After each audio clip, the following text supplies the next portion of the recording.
આ તો જે દેખાડવામાં મોટું મોટું લાગે છે કે હાથી જેવડું છે, બજાર ભાવ કરતા 2 ગણો. ગઈકાલે જે સરકારે પરિપત્ર કર્યો છે એ માત્ર ને માત્ર હું એવું માનું તો ઊંધા કાન પકડાવવાની વાત છે. તો આ બધા મુદ્દાઓને લઈને ખેડૂતો પીડામાં છે. ખેડૂતોની જે માગણીઓ હતી એ માગણીઓ હતી એમની જે બજાર ભાવ કરતા 4 ગણું આપવામાં આવ્યું. સરકારે જાહેર કર્યું છે 2 ગણું. અને જમીનમાં જે પાક ઉગ્યો છે બધો પાક ફેલ થઈ ગયો તો એનું વળતરનું શું? કોઈ ખેડૂતને ઈજા થઈ તો એના વળતરનું શું? એવી કોઈ પણ પ્રાવધાનની ચર્ચાઓ સરકારે કરી નથી. કે એણે જે પૂરી તાકાત લગાવી એ તાકાતના કારણે સરકારે થોડું ઘણું કરવા માટે મજબૂર થવું પડ્યું છે.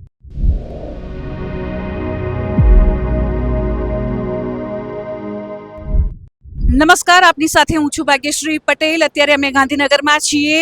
17-18 દિવસથી ખેડૂતો પોતાની માંગ સાથે કહી શકાય કે ઉપવાસ આંદોલન કરી રહ્યા છે. સરકારે જાહેરાત કરી દીધી, પરિપત્ર પણ જાહેર થઈ ગયું છે. ખેડૂતોનું કહેવું હતું કે પરિપત્ર જાહેર ન થાય ત્યાં સુધી અમે ઉપવાસ આંદોલન યથાવત રાખીશું. પરિપત્ર પણ જાહેર થઈ ગયું છે, તેમ છતાં પણ ખેડૂતોનું ઉપવાસ આંદોલન યથાવત છે. અને સાથે સાથે જ ખેડૂતોના સમર્થનમાં ગાંધીનગરમાં તમે જોઈ શકો છો, આમ આદમી પાર્ટી દ્વારા સત્યાગ્રહ છાવણી ખાતે અત્યારે ઉપવાસ આંદોલન ચાલુ છે. આમ આદમી પાર્ટીના પ્રવીણ રામ અત્યારે આપણી સાથે છે, તેમની સાથે સીધી વાતચીત કરીશું કે હજુ પણ આંદોલન યથાવત રાખવાનું મુખ્ય કારણ શું. પ્રવીણભાઈ, ગુજરાત પ્લસમાં પહેલા તો આપનું ખૂબ ખૂબ સ્વાગત છે. આંદોલન હજુ પણ આપે યથાવત રાખ્યું છે ખેડૂતોના સમર્થનમાં, મુખ્ય કારણ શું? જુઓ, જે કંઈ પણ ખેડૂતો માટે સરકારે જે જાહેરાત કરી છે, પહેલાં તો એ જાહેરાત અપૂરતી છે. ખેડૂતોની જે માગણીઓ હતી એ માગણીઓ હતી એમની જે બજાર ભાવ કરતાં 4 ગણું આપવામાં આવે. સરકારે જાહેર કર્યું છે 2 ગણું. તો અપૂરતી માગણી છે. અપૂરતી માગણીના કારણે ખેડૂતોને પૂર્ણ સંતોષ નથી. સાથે સાથે આજના જે સામૂહિક ઉપવાસ છે માત્ર વીજ લાઇનને લઈને નથી. અત્યારે વધારે પડતા વરસાદના કારણે જે ખેડૂતોને નુકસાન થવાની છે, ઓછા વરસાદના કારણે નુકસાની થવાની છે, બિયારણ, ખાતર, આ તમામ મુદ્દાઓ, પ્રવર્તમાન તમામ મુદ્દાઓને લઈને આજના સામૂહિક ઉપવાસ અહીંયા ગાંધીનગર ખાતે છે. સમગ્ર ખેડૂતોને જે પરિસ્થિતિઓનો સામનો કરવો પડી રહ્યો છે, આ ભાજપની સરકારમાં જે પીડાઓ છે એ પીડાઓથી દૂર થાય એના માટેના સમર્થનમાં આજની અહીંયા સત્યાગ્રહ છાવણીમાં સામૂહિક ઉપવાસ છે. વાત રહી પરિપત્રની, ગઈકાલે જે સરકારે પરિપત્ર કર્યો છે એ માત્ર ને માત્ર હું એવું માનું તો ઊંધા કાન પકડાવવાની વાત છે. એમણે એવી વાત કરી કે બજાર ભાવથી 2 ગણો ભાવ. તો બજાર ભાવ નક્કી કોણ કરશે? તો એમણે એવું કીધું 3 જણની કમિટી, એક ખેડૂત, એક કલેક્ટર અને એક કંપની. એના ત્રણેયના એક વેલ્યુઅર અને નક્કી કરશે. તો બજાર ભાવ નક્કી કઈ રીતે થશે? કોઈ એમનેમ તો નક્કી નહીં થાય, દસ્તાવેજના આધારે નક્કી થશે. દસ્તાવેજમાં તો ઓલરેડી જે બજાર ભાવ હોય 25 લાખ રૂપિયા વીઘાનો ભાવ હોય તો દસ્તાવેજ તો 8 લાખનું જ થાય છે. 25% જ દસ્તાવેજ થાય છે વાસ્તવિક રીતે. તો એનો મતલબ એ થાય છે કે બજાર ભાવથી જે વેલ્યુ કાઢશે એ તો 25%ની જ કાઢશે. એના ડબલ ભાવ, એટલે જે હકીકતમાં બજારની કિંમત હશે એના કરતાં અડધા જ રૂપિયા ખેડૂતને મળવાના છે. આ તો જે દેખાડવામાં મોટું લાગે છે કે હાથી જેવડું છે, બજાર ભાવ કરતાં 2 ગણો. પણ બજાર ભાવ તો દસ્તાવેજના આધારે થશે. દસ્તાવેજ તો ઓલરેડી 25% જ થાય છે. 25 લાખની જમીન લેવાની તો 25 લાખનો દસ્તાવેજ ક્યાં થાય છે? 7 થી 8 લાખનો દસ્તાવેજ થાય છે. તો મારું એવું માનવું છે કે ખેડૂત એટલા માટે જ માગણી કરી રહ્યો હતો કે બજાર ભાવના 4 ગણા આપો. 4 ગણા આપો તો રિયલમાં બજાર ભાવ સુધી પહોંચે, જમીનનો ભાવ. પણ એ સરકારે માંગ પૂરી નથી કરી, એટલા માટે અપૂરતી માંગ છે. હવે માની લો કે પોલ નાખી દીધો, પોલ નાખ્યા પછી વાયર તૂટ્યો અને જમીનમાં જે પાક ઉગ્યો છે બધો પાક ફેલ થઈ ગયો તો એનું વળતરનું શું? કોઈ ખેડૂતને ઈજા થઈ તો એના વળતરનું શું? એવી કોઈ પણ પ્રાવધાનની ચર્ચાઓ સરકારે કરી નથી. તો આવું એમનેમ કોઈ કહેવાય ને, કોઈ સંપૂર્ણ મુદ્દાઓની છણાવટ વિનાનું જે કંઈ પરિપત્ર છે એ પરિપત્ર ખેડૂતો એનાથી સંતોષ નથી અને અમે ખેડૂતોના સમર્થનમાં અહીંયા ઉપવાસ ઉપર છે. પ્રવીણભાઈ, આપને કઈ એવી માંગ લાગી રહી છે કે હજુ પણ તે સંતોષવામાં નથી આવી? કારણ કે સરકારે જાહેરાત કરી, આપણે કહી શકાય કે હાઈ ટેન્શન વીજ થાંભલાઓની જે વાત આપણે કરી તે મુજબ વળતરની વાત હોય કે પછી અનેક એવા મુદ્દાઓ જેને લઈને ખેડૂતો આંદોલન કરી રહ્યા છે, હજુ એવી કઈ મુખ્ય માંગ આપને લાગી રહી છે કે જે પરિપત્રમાં પૂર્ણ નથી થઈ?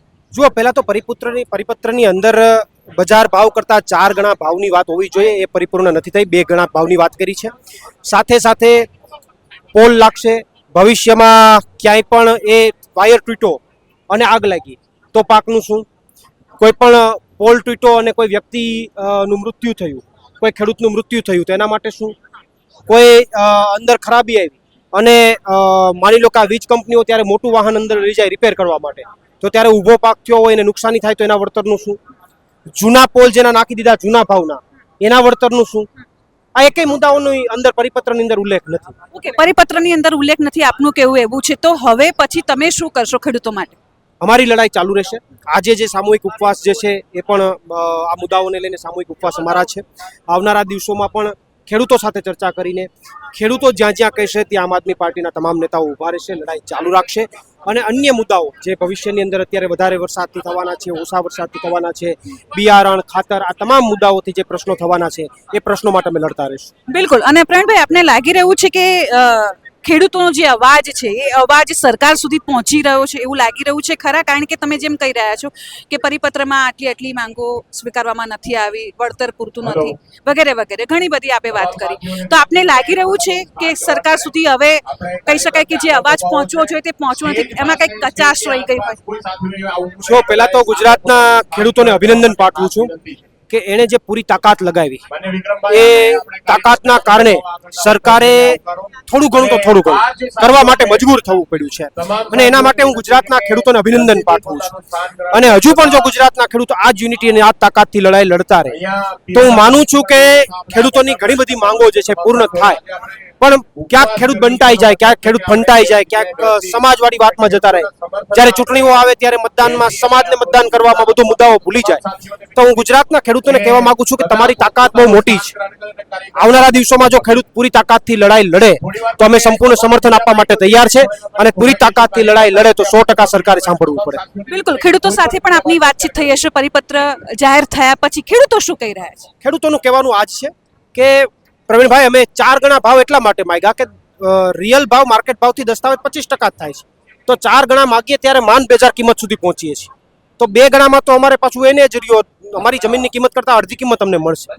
તો આ બાબતને લઈને ખેડૂતોમાં કોઈ જાતનો સંતોષ નથી. સાથે સાથે બીજા જે મેં મુદ્દાઓ કીધા કે કાલ સવારે અમારો પાક બળી જાય તો શું કરવાનું, કોણ જવાબ આપશે? તો આ બધા મુદ્દાઓને લઈને ખેડૂતો પીડામાં છે. જે જૂના પોલ લાગ્યા છે એ જૂના પોલના ઘણા બધા ખેડૂતો ફોન કરી રહ્યા છે કે અમારું શું. તો આ બધા પ્રશ્નો ખેડૂતો વચ્ચે છે અત્યારે. થેન્ક યુ સો મચ અમારી સાથે વાતચીત કરવા માટે. તો આ હતા પ્રવીણ રામ. તેમનું સ્પષ્ટપણે કહેવું છે કે પરિપત્ર જાહેર કરી દેવામાં આવ્યું છે, તેમ છતાં ખેડૂતો પણ પોતાની માંગને લઈને હજુ અડગ છે. કારણ કે જે માંગ તેમને કરવામાં આવી છે તે માંગથી કહી શકાય કે વિપરીત પ્રકારે કહી શકાય પરિપત્ર જાહેર કરવામાં આવ્યો છે. એટલે કહી શકાય કે જે રીતે પ્રવીણભાઈ રામે કહ્યું અને ખેડૂતો પણ કહી રહ્યા છે કે અમે આ પરિપત્રથી સંતુષ્ટ નથી.